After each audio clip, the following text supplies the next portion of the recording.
Ya, kali ini kita akan membahas mengenai pendekatan adiabatik dan pendekatan mendadak. Nah, pada teori gangguan berkandung waktu, gangguan VT itu dia bernilai kecil. Namun kita tidak tahu bagaimana gangguan VT ini dia berubah. Selain gangguan VT bernilai kecil, potensial pengganggu ini juga dapat berubah-ubah secara adiabatik atau secara pelan-pelan atau secara mendadak. Misalkan potensial VT yang dinyalakan pada waktu T sama dengan 0 dan kemudian dimatikan pada waktu T, di mana proses menyalakan dan mematikan ini bisa pelan atau mendadak. Nah, karena kita tahu kalau E pangkat I omega BA T itu sama dengan 1 omega BA, turunan dari E, ini harusnya E pangkat I omega BA T terhadap T, maka probabilitas transisi order pertama dapat dituliskan dalam integral parsial. Karena probabilitas transisi order pertama itu mengandung modulus wajar dari integral ini kan. Jadi kita bisa lakukan integral parsial dengan mengambil E pangkat I omega B T aksen ini menjadi turunan E pangkat I omega B aksen T terhadap waktu dan dibagi dengan omega BA. Nah, dengan integral parsial di mana kita ambil di sini U, ini dia adalah dV, maka dia adalah UV minus integral VDU. Nah, kita ini U, berarti DU-nya dia adalah turunan si B VT aksen get si A terhadap waktu T aksen. Ini integral dari dV ini tidak lain dia adalah E pangkat I omega BA T aksen, karena kita tahu dalam teori fundamental kalkulus. Nah, karena potensial VT baru dinyalakan setelah waktu T sama dengan 0 dan kemudian dimatikan pada waktu T, maka suku pertama di sini akan 0 karena potensial ini di T sama dengan 0 dan di T itu akan sama dengan 0. Jadi ketika dieliminasi di sini dia akan sama dengan 0, menyisakan suku kedua saja. Nah, untuk menyelesaikan integral ini itu bergantung pada apakah laju perubahan potensial V ini dia berubah secara lambat atau cepat. Nah, sekarang kita tinjau untuk pendekatan adiabatik, yaitu ketika V-nya itu berubah sangat lambat. Hamiltonian sistem yang terganggunya akan berubah sangat lambat. Nah, apabila misalkan Hamiltonian berubah dari HA menjadi HB dan partikel awalnya berada pada keadaan eigen ke N pada HA, maka akan dibawa ke keadaan ke N pada HB, di mana sistem tidak akan melakukan transisi sehingga akan selalu berada pada keadaan eigen ke N. Nah, konsep ini disebut teorema adiabatik. Jadi misalkan di sini ada HA di sini dan di sini HB. Dan ini keadaan sistem awalnya berada di ket pesi N di sini. Pesi N miliknya A. Nah, ketika diberi gangguan, maka Hamiltoniannya akan berubah dari HA menjadi HB. Nah, di sini itu juga adalah ket pesi NB. Jadi dia tetap berada pada keadaan N, meskipun dia berbeda Hamiltoniannya.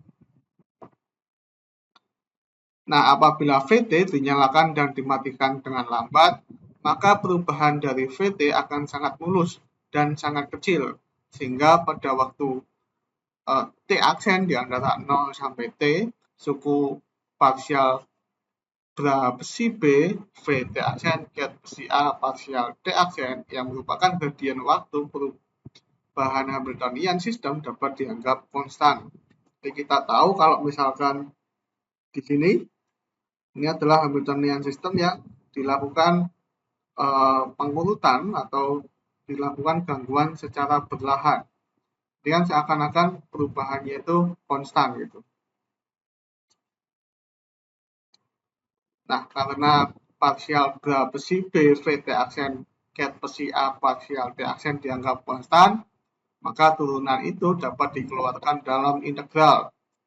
Sehingga probabilitas transisi untuk gangguan pertamanya yaitu PABT itu sama dengan 1 H per U kuadrat Omega kuadrat PA modulus kuadrat dari parsial besi B V T aksen ket besi A parsial T aksen dikalikan dengan modulus kuadrat dari integral dari 0 sampai T E pangkat I omega BA T aksen DT aksen.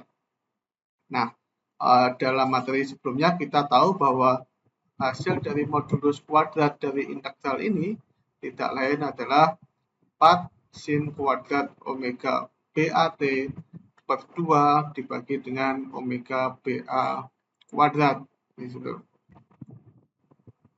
Nah, karena kita tahu kalau omega BA sama dengan EB minus EA bagi H bar ya harusnya, maka H bar kuadrat omega BA kuadrat itu sama dengan modulus kuadrat dari EB minus EA. Jadi dia nilai mutlaknya gitu kan. Karena EB dan EA itu dia bernilai real, jadi modulus kuadratnya tidak lain adalah nilai mutlaknya. Nah, agar pendekatan adiabatik valid, maka perubahan energi akibat gangguan itu harus sangat kecil dibandingkan dengan perbedaan energi awal dan akhir. Jadi seperti yang kita bahas tadi, perubahan energinya itu harus kecil. Jadi misalkan di sini HA, ini HB, ini perubahannya nggak boleh terlalu jauh.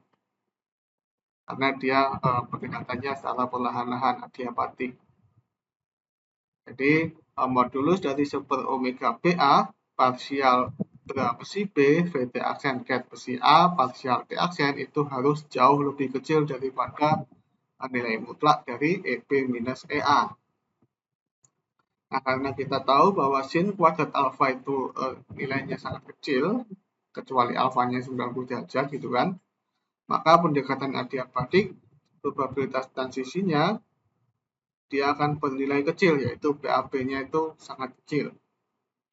Nah, dengan menggunakan kedua hubungan tersebut, di mana parsial besi B, VT ket besi A parsial T yang mendekati 0, begitu pula sin kuadrat alfa yang sangat kecil, maka akan menunjukkan bahwa probabilitas transisi akan sangat kecil dan mendekati 0, di mana BAB-nya mendekati 0.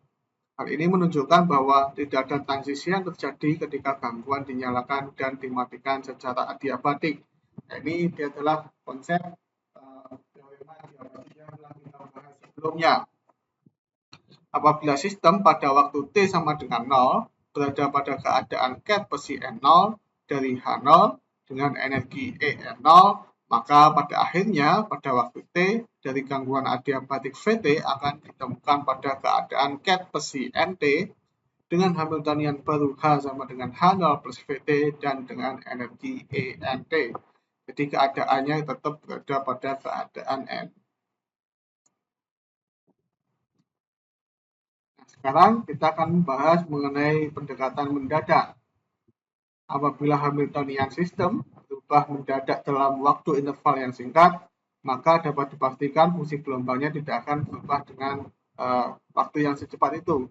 Jadi kita misalkan ini partikel dalam kotak ya, awalnya lebarnya itu A. Namun secara tiba-tiba dalam selang waktu yang mendekati 0, ujung batas dari kotaknya ini kita pindah menjadi 2A di sini. Nah, kan perlu waktu untuk fungsi gelombangnya itu menuju ke keadaan setelah diganggunya. Jadi awalnya itu pada waktu sesaat itu dia tetap berada di sini, dan antara A dan 2A itu dia fungsi gelombangnya 0. Jadi masih memerlukan waktu seperti lagging. Jadi ya fungsi gelombangnya itu mengalami lag atau ya terlambat lah istilahnya.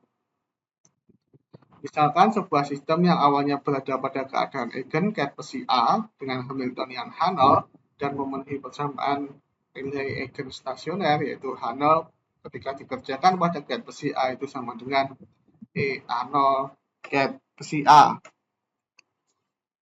Nah, pada waktu T sama dengan 0, Hamiltonian secara tiba-tiba diubah dari H0 menjadi H, di mana perbedaan H minus H0 ini dia tidak harus kecil, jadi dia bisa besar.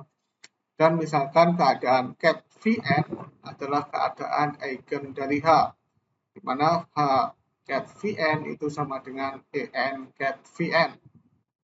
Nah, sehingga keadaan sistem pada waktu tertentu T lebih dari 0 dapat diekspansikan dalam suku keadaan eigen akhir, yaitu ket var Vt itu sama dengan sigma n Cn E pangkat I E Nt per H bar ket Vn.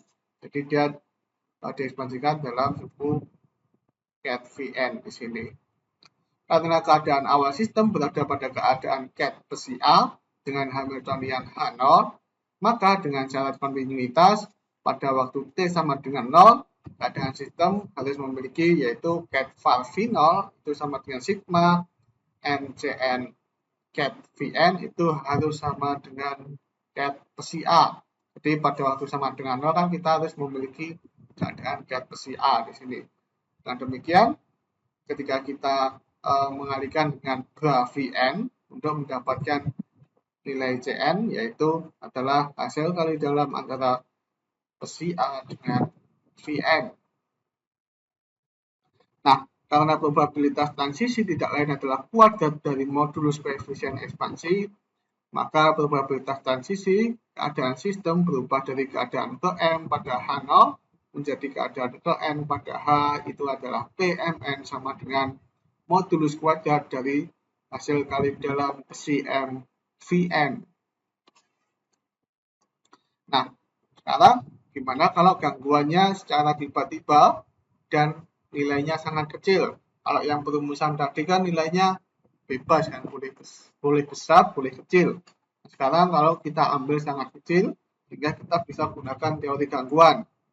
Nah, karena gangguan Vt ini dinyalakan mendadak, maka suku E pangkat I omega BAT ini dia tidak akan berubah signifikan ya, karena delta T-nya itu dia sangat kecil ya, bahkan kita anggap 0, sehingga dia tidak akan berubah sangat besar di sini, sehingga kita bisa mengeluarkan E pangkat I omega BAT ini dari integralnya, sehingga kita akan mendapatkan probabilitas transisinya dari keadaan A ke B, yaitu seper H bar kuadrat omega BA kuadrat modulus kuadrat E pangkat I omega BAT modulus kuadrat integral dari 0 sampai T parsial T aksen bra besi B Vt aksen ket besi A dt aksen, dimana kita tahu bahwa modulus kuadrat dari E pangkat I omega BAT itu kan adalah 1 kan, sehingga kita dapatkan probabilitas transisi seperti ini. Nah, ini kalau gangguan sistemnya itu dia secara mendadak dan kecil. Nah, sebelumnya kita punya kalau gangguan sistemnya itu mendadak tapi bebas ya, boleh kecil atau boleh besar, yaitu probabilitas transisinya mengandung hasil kali dalam bra besi N dan ket besi M dan bra Vn. Nah, kedua perumusan ini berguna saling melengkapi, di mana persamaan pertama yang ini dapat digunakan ketika potensial pengganggunya besar, dan persamaan kedua ini dapat digunakan pada potensial yang pengganggu kecil, di mana potensial pengganggunya itu untuk kedua rumus ini agar berjalan itu harus dilakukan secara mendadak.